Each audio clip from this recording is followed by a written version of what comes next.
Plastic bottles நம்ம வந்து allow பண்ண வேணாம், கண்ணாடி பாட்டில்ல நம்ம வைக்கலாம். அந்நியார் அவர் ஒரு நல்ல கருத்தை இங்கே சொல்லியிருக்கிறார்கள்.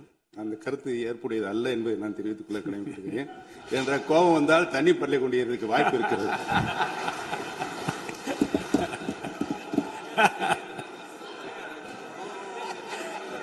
உறுப்பினர் பேசலாம்.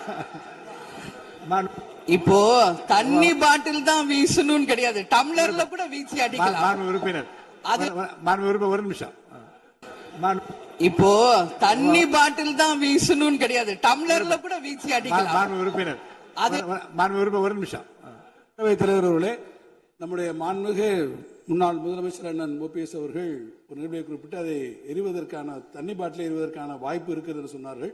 ஒருவேளை அவருடைய தனிப்பட்ட அனுபவத்தின் காரணமாக அதை அவர் இங்கே குறிப்பிடுறார் என்பதை நான் அறிய விரும்புகிறேன்.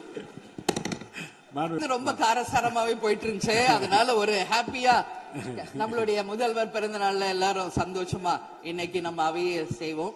சோ பாட்டில் தான் வீசணும்ன்றது இல்ல, வன்முறைக்கு வேண்டும் என்றால் இங்க எதிர் எவ்வளவோ இருக்கு, எது வேணாலும் வீசலாம். பட் நம்ம எண்ணம் அது கிடையாது. நிச்சயமாக தண்ணீர் என்றாலே பிரச்சனை தான் போல இருக்கு. அது காவேரி தண்ணீரா இருந்தாலும் டாஸ்மாக் தண்ணீரா இருந்தாலும் அது ஒரு பிரச்சனையா தான் இன்னைக்கு மக்கள்கிட்ட இருக்கு.